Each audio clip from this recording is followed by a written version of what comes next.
So welcome everybody.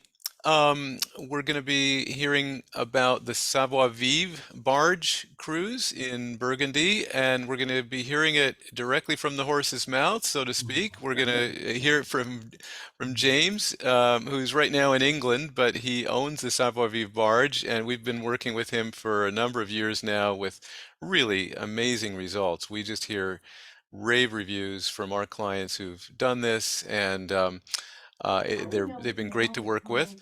So we're really happy to have another chance to hear from James today. Um, we're also gonna we also have Dodge Amaral on today. Dodge, if you want to wave for a sec or Hello, something. hello Yeah. everyone. Dodge is our director of the French Untours, and he's been on the barge himself and had a wonderful experience. And he'll be participating in the Q&A that we're going to have at the end of James's presentation. So with that, why don't you just take it away from here, James? Sure. Thank you, Dodge. Thank you, Brian. Welcome, everyone. Greetings from. You're coming to me. I'm coming to you live from York in North Yorkshire in the United Kingdom. It's. I've realised it's just 6 o'clock in the afternoon here, and I realised I haven't changed my clock in my living room yet. Just the summertime. So it's towards the end of the day here. Thank you for joining us. My name's James Waggett. I own this boat called the Savoir Vivre in this industry called barge cruising, which I'll just do a sound check. Can you hear me okay, everyone? Yeah, great. Okay, that's fantastic. And I'm in this industry, the Savoir Vivre in this wonderful industry called luxury barge cruising in France. And I welcome the opportunity to do things like this because it's not very often I get to meet people who are interested in joining us on the Savoir Vivre. More often they speak to people like Brian and Dodge. So the opportunity for me today is really, my thought, with your permission, I'll just tell you a bit about this industry that we're in, and I'll talk to you about my vessel, which is called the Savoir Vivre, and specifically what the Savoir Vivre does a little bit differently compared to many other barge hotels, which is specifically why we work so well with Untours. Untours have their alternative way of looking at luxury travel, and our alternative way of running barge cruises really is it's a perfect match. So we've always worked great with them, and we really love welcoming their clients aboard. So what I'll do is I'll start sharing my screen. Forgive me, it's clunky for a moment. I just need to make sure this works, and then I go here. Then I hit share. And then I hit play. Just like that. Great. Now you should be seeing a nice picture of a waterway and a chateau on the hill. Great, it's working. Yeah, welcome to Burgundy. To tell you a little bit about the region, first of all, in terms of getting there. The Burgundy region, the principal city of the region is Dijon. Of course, very famous for its mustard, and Burgundy is very famous for its wines. Getting there is a simplicity itself in France, in that it is a 1 hour 40, 1 hour 50-minute ride on the TGV, which is France's 200-mile-an-hour train network, which is fascinating in itself. So our clients will typically arrive on maybe on the day or the day before, a couple of days before, have a night or two in Paris, or come straight to see us, and we pick people up on Sunday afternoon, and our cruises run to the following Saturday. Just to understand a bit about what we're doing, I mean, most people know more about river cruising in Europe, where there's these large vessels where people have these wonderful cruises along the internal waterways of Europe. Luxury barge cruising tends to operate on the canal networks rather than the river networks. And we tend to have smaller vessels, which is it's a much more boutique experience, while the larger vessels tend to be 50 or 60 plus into the hundreds. Luxury barge cruising tends to be in the region of 4 guests to maybe 18 guests. What we're talking about here on the Savoir Vivre is we have a vessel with 8 guests over 4 cabins. The Burgundy Canal itself is a historic and wonderful thing. It was built it's kind of started in the mid-1700s and finished in the early 1800s. And it winds its way along through the Ouche Valley, which is this beautiful valley on the hill here. You can see a beautiful Chateauneuf. It's called Chateauneuf en Auxerrois. It's a lovely medieval hilltop village. And there's some restaurants we visit there, and we also visit there on our tours, which I'll tell you about in a minute. And the other main thing with Burgundy is wine. It has this place called the Côte d'Or, which is where its place in the world, its elevation, the soil, the embankment, the drainage, the climate. It's just a marriage made in heaven for winemaking. And along with probably Bordeaux, Burgundy wine is regarded as some of the most auspicious and delicious in the world. So if you're bored coming to France and you're here for the gastronomy and the history and the viticulture, then the wines are a wonderful thing to experience. We visit vineyards, and my guide, Simon, as you'll meet him later, is a sommelier, and he is he's a British guy who's well connected within the wine making industry, which means that he is able to take our tours to places that other tourists simply can't go, because he's a member of the local community. It's his network and his friends that he's able to sort of, well, politely leverage with our guests, with our cruises. The architecture in the area is wonderful. The natural beauty is wonderful. This is Chateauneuf. This is the Abbey de la Boussière, which is on the Ouche Valley. It's a Cistercian monks until recently, relatively recent. A couple of monks were left, but it's long since been a very nice hotel with absolutely extraordinary gardens. And in the evening, we visit its brasserie restaurant in an evening, which is our dining program.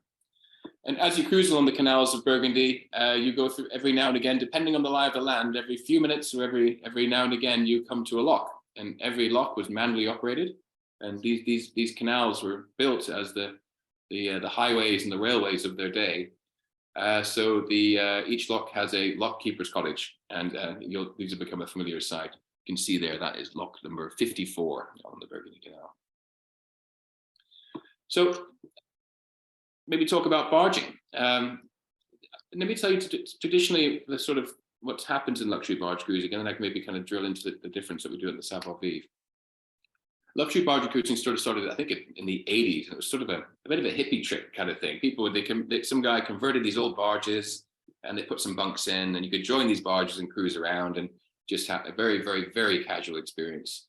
And then quietly, people really realized that these beautiful canals, these beautiful areas are really rather wonderful. So the luxury barge hotels grew, and now they've become quite extraordinary luxury cruising experiences. A typical full-size luxury barge will have typically maybe 8 guests over 4 cabins.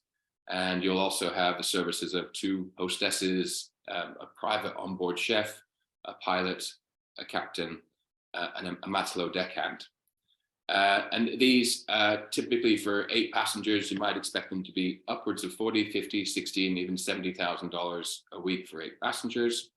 And they are extraordinary and beautiful and luxurious experiences. I was familiar with this industry and involved with it somewhat before I developed the Savoir Vivre. And the reason I did that was because we were finding that affluent, culturally interested travelers are no longer as excited by traditional measures of luxury, such as very high crew to guest ratios and things like this. And as beautiful and wonderful it is to have the services of a private chef, if one of the bastions of French culture and French life is its gastronomy, then the position we took with the Savoir Vivre was to have services of a private chef all week is wonderful, but also you're eating from the hands of one chef, and you're effectively eating in the same restaurant all week. And it was when cruising on these canals, I came across these beautiful restaurants that are along the Burgundy Canal in the region. And these are the bastion of French culture. It's the chef who owned his own restaurant, and his restaurant and his food is his passion. So we developed the Savoir Vivre, which is the vessel you see here. Now, this vessel is not a conversion of an old working barge. This is a purpose-built vessel made in the traditional manner in terms of being made of steel. And the Savoir Vivre is a 24 meters steel vessel built in Holland and now operates in France. And it looks like a luxury, a nice big ship on the outside. Inside, it's like a little boutique 5-star hotel. And the main difference we did with the Savoir Vivre is rather than having the services of a private chef, instead what we do is we have a private chef who we have breakfast aboard delivered by your hostess, who you'll meet in a bit. And then we'll typically cruise in the morning, going along the Ouche Valley, through a few locks, past the limestone cliffs and Charolais cattle, and this is the beauty of the Ouche Valley. And then the lunch service we have actually delivered to us by way of a private chef, and he meets us along our cruise route, and we have lunch aboard the boat, which is wonderful. Sometimes underway, sometimes when stationary. And then in the afternoon, it's time to up our energy levels a bit, and we go for a tour. And we have private tours with our own bus. And Simon will take you on a tour varying from local markets to chateau to wine tasting to what's surprisingly wonderful fun is we visit a family-owned business that has vineyards, and they have goats. And you meet the goats and have a tasting of their own wine with their own cheese that they make themselves there. They famously said to me once, well, if you have happy goats, you get better cheese. And I smiled politely.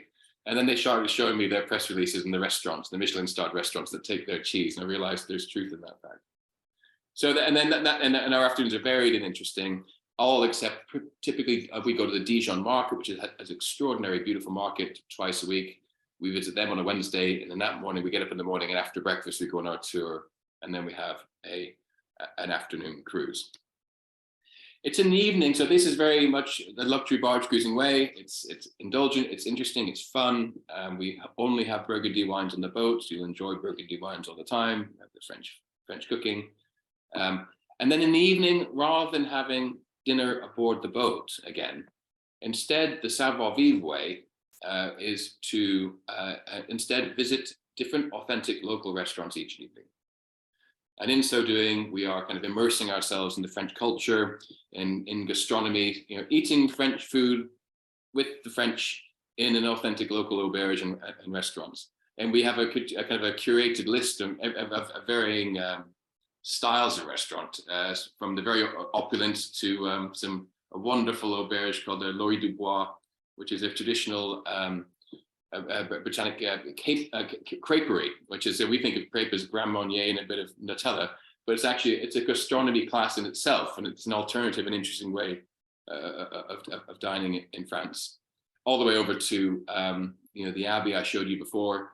They had a Michelin star for their fine dining room, and Monsieur Guillaume, who we knew for many years, he recently left the Abbey and now has 2 restaurants in the area, which are just extraordinarily beautiful, elegant French dining experiences, and we're happy to support him. So, in effect, with the Savoir Vivre, you have, it's a more immersive experience. It's for the people who are a bit more, slightly more adventurous, who don't need to, travel the world through double glazing, but are happy to don't want to say roll up your sleeve, but turn up a cuff and be a bit more adventurous and immerse yourself in French life and the French way. Just to explain a bit more about the vessel, I mean, it is, there are 4 cabins, they're all identical. Forgive me if the photography is not quite what the ones I was hoping to use, but these will be perfectly sufficient for where we are. All rooms are either twin or queen adaptable. We have, and when the rooms, on boats are small, on the Savoir Vivre, they're small, but they are well equipped. We have new digitally controlled air conditioning. There's orthopedic mattresses. The beds are electric. Inside the bathroom, we have powerful showers, heated mirrors, heated towel rails. We have hair dryers, robes, and slippers. So there really are very comfortable environments, and depending on what you require, every room's identical and can be arranged either as a twin bed or a queen bed. And there's the private facilities. Now, I've talked a bit about the food. Here's the example I was going to give you. This is the auberge. This is the Laurie du Bois, which is on in the village where that chateau was. And they're a great couple who've run it for many years, and we're proud to support them. And then the next night you might be somewhere else, this is the brasserie at the Abbaye de la Boussière. for the evening dining experience. Over the years, Savoir Vivre built its reputation in this business, and we are a community of barges. Whilst we are competing businesses, we are a community of businesses, and the luxury barge cruising business is too small for people to have enemies.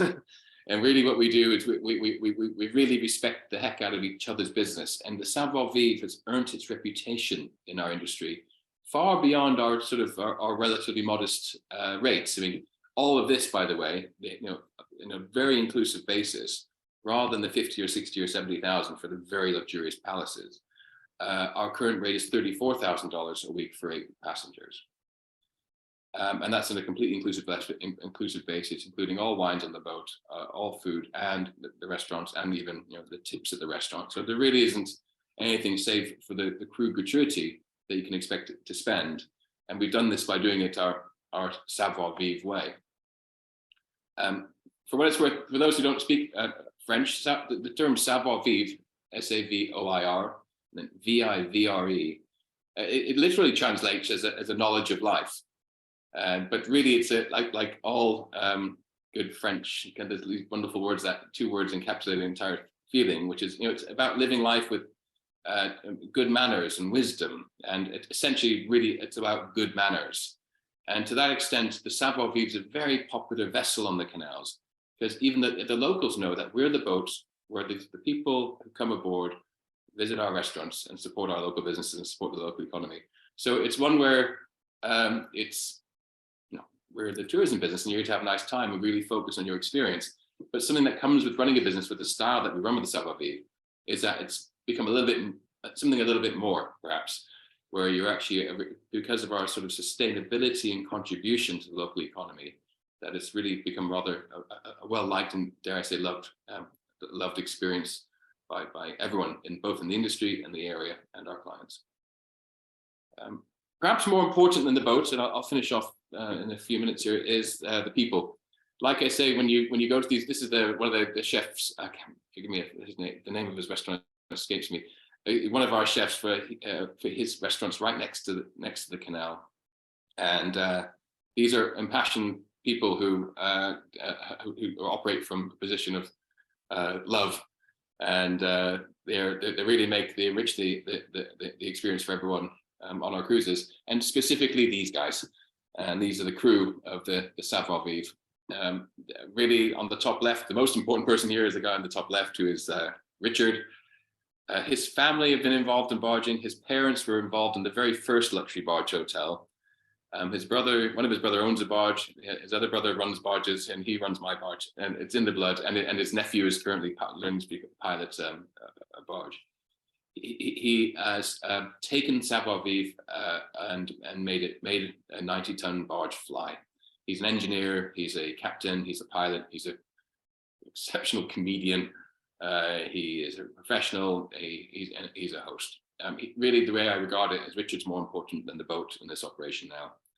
And so much so, since I met him, and even before that, well, since I met him for sure, I'm really not welcome on the boat during the season. It is Richard's ship. He is the one who delivers the Savoir Vivre experience. And I'm here to keep everyone safe and to keep us going. But really, he's a terrific guy. Top right is Simon Applin.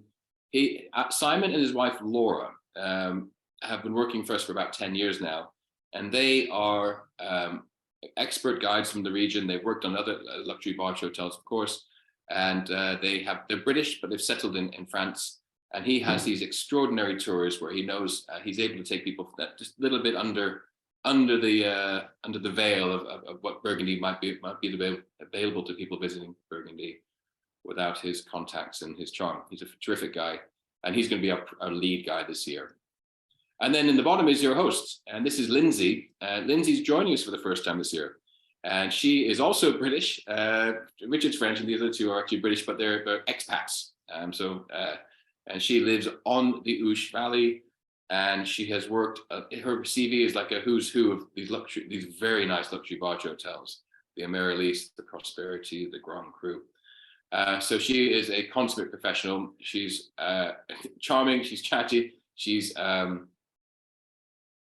she's going to be a fantastic host this year. I met her. I was in France on a maintenance trip until last week. I was there for 10 days, helping the guys prepare for the season, and she's in exceptionally good hands. And she's a new and welcome member to the team.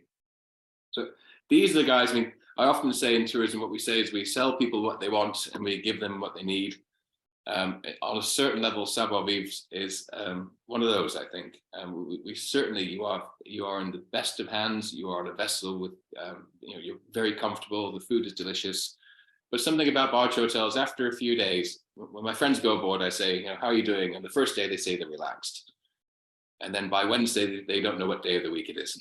And they are just immersed in the barge cruising experience. And it's this more subtle side of luxury barge cruising, which I think is what turns people looking for a vacation to an experience that somehow reconnects them with life on a certain level. These are the people that make it happen. So as far as I'm concerned, I'll probably wrap it up around there. But as far as I'm concerned, I'm very proud of the Savoir Vivre. I stand by every last passenger and crew we've ever had. We've sought to delight people for 10 years now. I really have enjoyed particularly working with Untours, because the very differentiation that the Savoir Vivre way was something that we had to sell a little bit to the industry, because it was different when we started. But it came in the very DNA of what Untour is about. Is it about finding maybe the slightly Savoir Vivre, the good manners and style way of doing things in travel. So when we met, and we met Brian and Dodge, and had Dodge aboard, it's been a terrific partnership. So you can trust these guys, and you can trust us. And yeah, we have some, interestingly, actually, we have some availability this year. Normally we're getting a bit booked out, but I just checked, because we have quite a few availability. Forgive me if I can continue just for a couple of moments. There's something I forgot. When you're coming on a barge hotel, we have 8 guests over 4 cabins. And the most common system is it's a private charter, which we can offer private charter. Over about half of our cruises are private charter. But the other way you can come aboard, which particularly suits the Savoir Vivre because of the restaurant dining in our way of doing things, is to come and rent a cabin or 2 cabins. And we call these hotel weeks, where people join together for a group. And that has grown a lot for us. And now it represents about half our cruises, where it used to be maybe we do 2 or 3 a year. Now it's half. And the way they always tend to work, well, they work beautifully well. And we reflect that, well, by the time you're interested in this thing called luxury barge cruising, and by the time you're interested in coming to France, this thing called luxury barge cruising, this thing called luxury barge cruising, the Savoir Vivre way, by the time you're on that boat, you're probably going to be aboard with people with similar values and views of the world. So generally, the groups that we have aboard almost invariably get on terrifically well, because by virtue of ending up on that boat, they have a lot of shared interest. So when I'm saying we have availability, we're already going to be cruising, I think 22 weeks this year, which is just about where we need to be. However, there are quite a few hotel weeks where there's 1 or 2 cabins available. I think I counted before the call that there's 5 different weeks in the season where we have 1 or 2 cabins. So we still have availability for 2023, which is great. And then in addition, if those are interested in doing a private charter, then I believe we have 2 left. But it's up to you how you travel. What I would say is the Savoir Vivre hotel weeks is something that we seem to find a lot of interest in. And I think with the Untours groups, we've had both private charters and hotel weeks, but both seem really popular. I think that's about me done, sir, unless there's anything I missed completely, but I'm all ears to either anything you feel like I've missed, or of course, if anyone has any questions, as I'm speaking now, there's like another 1,000 things I can talk about. So perhaps by way of questions or your thoughts, that might be the best way. Yeah, so if you have a question, why don't you put it in the chat for now, and we'll direct it to Dodge or James, depending. And in the meantime, I don't know, I may have missed it, James, but you do have 2024 availability as well. You've got these Yes. remaining cabins for 23, but you are already taking reservations for next year, which We I are, just yes, wanted to yeah. make sure to Yeah, mention. we are, yeah, and we have a few bookings already. Yeah, Great. almost invariably, the ones that happen very early are the private charters because it's coordinating people, whereas people who just want to come for a week, they only have to look after themselves. Yep. Yep. Right. Right. Okay. Well, we've got some questions rolling in here. So Marika asks, can one walk between stops? I think that's a James question. It is, and it's actually, as I said, there's a thousand other things. Something to a very important part of enjoying uh, barge cruising is every 15, 20 minutes or so, we pull into a lock. And the locks is a system by which you go up and down the canals. The canals don't flow. For those who want to understand, the canals are relatively still water. And in order to go up a hill, you go through the lock, which is you go into the chamber and it raises, which means that the boat comes to a rest every now and again. So if you want to walk or run, or we have 8 bicycles aboard for guests to use to cycle, the canals are, by virtue of being flat, they're always a dream to walk, run, and cycle on. And the only rule is you just cycle ahead of us. And whenever you're ready to come aboard, you'll come, as you're cycling along, you'll come across locks. As you can't get lost because you just follow the canal. And then when you're ready to come back aboard, you just meet us, and we'll come around the corner. And when we come into the lock, we simply operate the lock. And when part of the features of the Savoir Vivre being a new build vessel is that when we are in a lock and the lock is full, the step onto the boat is just there. It's one step and then one tread down. And there's no need to kind of get on the boat whilst the lock is operating. It's almost a uniquely safe vessel in this respect. So yes, you can walk. We encourage it. I think, and we have bikes aboard, and it's virtually impossible to get lost. You just go forward of us, and then whenever you're ready to come aboard, then you just meet us in the lock. It works very nice. Okay, great. Dodge, just to get you in the mix, I'm going to ask you to talk about the dress code for a minute, if you don't mind. What Um, you experienced as a guest on the barge. Relatively informal. I certainly not suit sort of circumstances in any way, shape, or form. If anything, since it was summer when I went, some of the clients on board had short sleeve shirts, and some even had shorts, especially during the day. But there was nothing that you felt like you needed to be dressed formally for. James, anything to add? No, yeah, as long as you're comfortable, that's the most important thing. You Mhm. know, perhaps it's just like it's the same feeling you might go if you're going to a friend's house for a dinner party. Some of the restaurants, if you have a shirt, then they're with a collar, and if you want to, there might be a couple of the restaurants where you might want to put a shirt or dress on just to be feel comfortable, appropriate for going. But by no means is there a dress code anywhere, and by no means is there any kind of how do I say, snootiness one way or the other, and no expectation. And in terms of what to wear when, Richard will guide you through that completely. Yeah, we are a casual cruise. By way of example, we don't have crew uniforms on our boat. But we work on the basis of sort of mutual respect. And it's not a very formalized environment, certainly for onboard dining. And in the evenings, it's very relaxed. Great. Okay. Harold asks about water levels. I think that's a James question. Water levels. Okay, water levels. This is hitting the media because there was a very bad drought last year. It was last year, wasn't it, in Europe? And there's coverage of very low water levels. Just a couple of things. What the industries are really much more affected by low water are when the vessels are cruising along rivers. I mean, I live in York here. We have a river that comes through, and if there's heavy rain, within 24 hours, the river is swollen, and so the actual level of the river goes up and down depending on precipitation. And in the case of the rivers, also the snow melt from the mountains. The point about it is that this, within the canal system, canals are fed by reservoirs, which are fed by rivers diverted to reservoirs. So, and at the top of the Ouche Valley, we run the length of the southern stretch of the the Burgundy Canal, and we end up at the top of the southern stretch. That entire stretch is fed by a reservoir. So first of all, that fidelity of the weather in terms of what's happening when, and the overall precipitation, the water levels are controlled in the canal by way of a reservoir.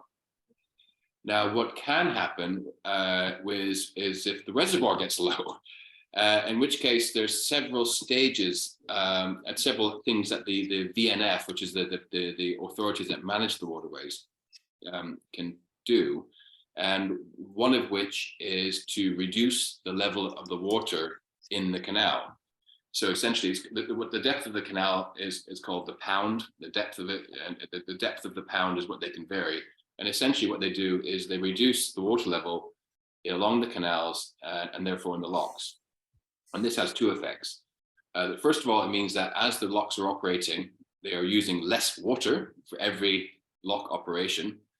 And the second effect is that the large barges, the very full-size luxury barge cruises, they may draw 1.6 meters or 1.8 meters, and the canal depth is typically over 2 meters. When if there is a low water level situation, what the authorities tend to do is they can reduce the level of the canal. And what happens also reduces traffic on the canal, because the very large boats are become a little bit too close to the bottom, and then what they do is they elect to go south from where our region, and they go on to the rivers, and they complete their cruising along doing the rivers, the river Saône near Dijon. The point about it is that the Savoir Vivre, again, this is by virtue of us being a new built vessel, is the traditional barges have a square shaped hull. Forgive me going into detail, but it's important. And they draw between 1.6, 1.8, and 2 meters underwater. The Savoir Vivre has 90 centimeters, so less than half. And we have a V-shaped hull because we had the opportunity of building a new building and building a new boat.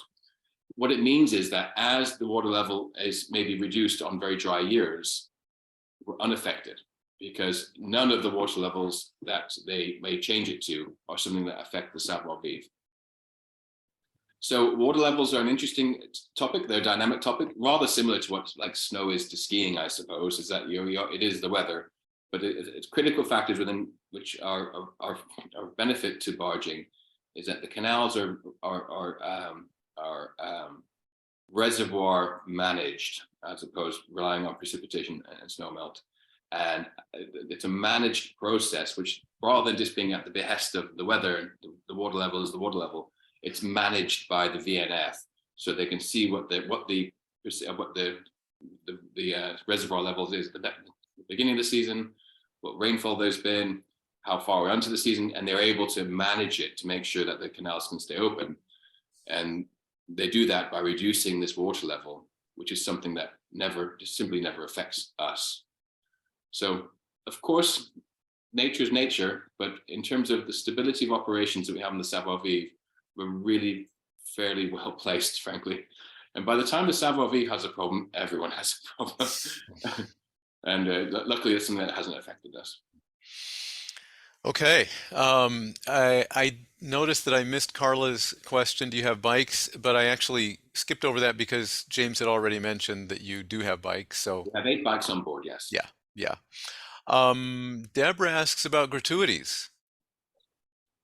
Yes, they are. I mean, they're the line. They're never expected, always gratefully received. As I understand, within luxury barge cruising, there is a sort of a convention, for want of a guide, if you have a terrific time, and that is 5% of the value of the cruise, and that is paid in cash, in euros preferably, to the captain. And then he has a system on board by which he allocates the gratuity to everyone involved in making your week happen, including the people you haven't met. Like we have people who come help us do the deep turnaround clean at the weekend and help us with provisioning. And there's a ratio that's established that it's distributed proportionally and fairly amongst the crew, and that's at the discretion of the captain. But as ever, you know, they're always gratefully received, especially in Europe. There really isn't the sense of entitlement, but gratefully received. and but never expected. And typically, it's one of those things that people like to plan before they arrive, and they insist on their gratuity by the time they leave. I think that's a good sign that we've done our job. Okay, good question, Deborah. Jeanette asks about laundry availability, and I guess that'll go to James as well. Certainly, we have. We're a boat, folks. So if it's part of an further onward journey, then we're maybe able to do a load or two. The problem that because also our laundry's running all the time because we're refreshing our towels and doing other things on the boat. So, but by arrangement, and just give us a heads up before you go out, then we can put a couple loads in as required. We have a washing machine on board. The problems that can arise here is that as soon as that starts, sometimes it's got a little held hand and everyone wants to go home with perfect clean laundry. We haven't got that kind of facility available, but if there's onward plans available, and the crew will do whatever they can to help.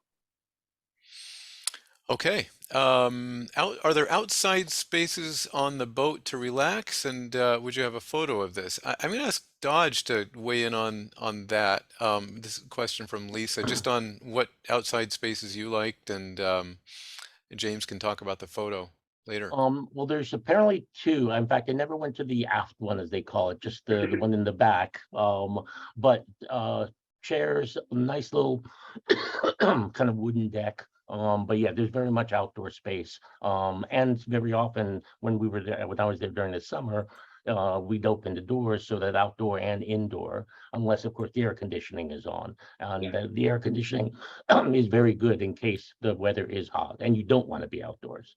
Yeah, I think that you've covered the salient points there. Is that there's two decks on the Savoir Vivre. Because we use a different type of air conditioning, we're able to have a space at the back of the boat, whereas normally it'd be occupied by these heat exchangers, and that's accessed via the wheelhouse with the table and chairs. Richard likes company when we're underway, and it's fun back there. It's not, if you want to drive the boat, he'll let you have a go driving the boat. So it's a very social. There's no real backstage areas on that boat, and then the front deck. There's a deck out at the front as well. And also in that salon area, the boat's very clever like that. And we have these quad opening doors. So the whole area, the whole front of the boat becomes like an inside-outside sort of shared space. Interestingly, when guests like to have a go at piloting the boat, one of the people that picked it up the fastest was a 747 pilot. He just got onto it. He said, "Oh, okay, I understand this." And within a couple of minutes, he was away piloting the boat. So it's like fun story. That's great. That's great. If I can find a photograph, if you like, or I can follow one, if you like, Dodge. I'd have to delve into my computer. I'm a bit set up just for this presentation at present. But. Yeah, maybe send me a link and I can include it in my email. I'll be sending a follow-up email to everybody who signed up for this, so I can include that. If you want to send me a link later, James. Great. Okay, that's a good idea. Great. What's the ideal time of year to do this? For a question from Harriet. Burgundy has 4 seasons. It's part of the reason the wine's so good there is because the winters are quite cold, so it makes all the sap gets pulled back into the vine, which is where you get this minerality from the soil. So it has a cold winters and hot summers. One thing I would say as a barge operator is that September is an exceptionally popular month, and that's because of the climate. It's just maybe coming off the heat. The schools have gone back. The vines are laden with grapes at that time. I've also been in the spring, and it's glorious, and I've been there in the autumn. It's glorious, and throughout the season, it can be. It's one of those regions where if you don't like the weather, just wait 15 minutes because the weather systems seem to come through. I'd say traditionally speaking, September is the most popular month, and it's already probably, I think next year's probably already booked. There's beautiful periods in May, June, August. There's a long-held opinion often in North America that August is a difficult month to travel because France has a national holiday. It simply isn't the case. There are kind of factory closures and things, but the Burgundy region is a we're in the tourism region, and everything's perfectly set up to go, and they're very we're all set up, but and we're ready to go. When the weather can be hot in August for sure, but as Dodge experienced, that we have powerful aircon on the boat and in the bus as well. So I'd say that there's no, I mean, we've always offered the beginning of the season and the end of the season as a value week, and we charge a couple $1,000s less. And I think that's something that we're happy to continue to support. Some other barges often do a value period in August because they tend to be a little bit less popular. But after that, really, it's not a place that, yeah, it's great all the time. And should some rain come through, it tends not to last. So depending, regardless of the season, it's one of those ones where it's pretty nice all the way through. But in the winter, I'd stay away. The canal freezes over and it's no fun. Okay. So Carla has another question. Do other barges cruise the same route? Yes, if the Burgundy Canal, especially the southern stretch of the Burgundy Canal, I would argue as being the most popular luxury barge cruising stretch of waterways in the world. Popular doesn't mean crowded, but because it's a long thin. But if there's the combination of being able to get there from Paris, the Dijon is a city in itself, Burgundy region for wine, and the Ouche Valley, which is a spectacularly interesting and beautiful length. The Ouche Valley itself is a beautiful stretch of the canal. It is the perfect, if you're going to do barging once in your life, I'd encourage you to come to the southern stretch of the Burgundy Canal. People who've been in the industry for 20, 30 years, they sometimes say, oh, it's getting busy. And when you cruise, I think, Dodge, you'll attest to this, you know, it's fun passing another boat, but it's hardly a traffic jam. And you go through for days without seeing another vessel, or maybe one vessel. But there are other ones, and more typically along the Burgundy Canal, because of the size of locks, they tend to be a lot of the deluxe and ultra deluxe vessels I mentioned before. Does that answer your question? Yep. Okay. Great. So I'm going to go to Dodge for the next one, since he had some things to say about eating dinner in France. So Lisa's question is, my two main associations with eating dinner in restaurants in France is that A, the food is wonderful, and B, the meals last several hours. Would this be the case every night, that dinner lasts several hours? If so, is it feasible to leave and return to the boat before others? Dodge, why don't you take a crack at that one? I could certainly tell you about the meals generally, and this is part of the Savoir Vivre experience, is that the French have the expression to be à table, which is at the table. Breakfast and lunch, certainly we can go as fast as you may wish. You know, people can come and go. The dinners, they generally tended to pick us up around 7-ish, and we'd be home by 10. I don't know if that's long. I don't know what James would be better suited to know if it's feasible to bring people back early if they want to. But as a general rule, we were always back by about 10 o'clock. The answer is it depends. I know of two of the restaurants where the boat is just there. Yeah, it's a short, even a walk or a very short ride away. And other times, like when we go to Châteauneuf-en-Auxois, we also go to Monsieur Guillaume's new restaurant up there, and that's up a hill. So you're kind of committed to stick with the team. That's saying that going out to dinner is always optional, and on one or two occasions, the restaurants are certainly nearby. I would say that, you know, the restaurants they know us. We visit them every week, and we actually have more restaurants available to us than we use, because things can change with places, and we want the restaurants to look after us. In terms of the pace of the meal, the à table is there, but as you experienced, Brian, I think it's an unusual question, but I've been experienced the restaurants quite like yourself, Brian. But if that's a 7 till 10. I think to a certain degree, because you were there just last year, you're something of an authority on the matter. Mm-hmm. Well, but I do know that a couple of the restaurants are just nearby. yeah, there were a few that were definitely walking distance, which was Yes. easy. And, there were a few cases where people just opted out because they probably already had too much food. But you're Yeah, probably it's better out. happened. You're better off opting out of breakfast and lunch, even though they're wonderful, than the dinners, as far as I'm concerned. Yeah. Wow, opting out of great French meals. What a concept. Okay. Um, uh, is there a tour every day, and where do you go? This is another Carla question. Dodge, you want to Yep, yep. take a crack at that one too? Yeah, there's generally it's not extensive. You're only looking at a few hours, typically the afternoon after lunch. We get picked up, I think normally around 2. We're usually back 5 or 6, not very long. And we go close to where the boat is docked, depending on the day. But you're gonna see Beaune, which is a wine village, effectively wine town. Dijon. We went to a castle here and there, but there's something every day. But you usually generally only relatively short drive, and that's where usually Simon would bring you to wherever the site is, lead you around. But it's not very extensive, not physically challenging. Um, the pace can be as slow as everybody wants it to be.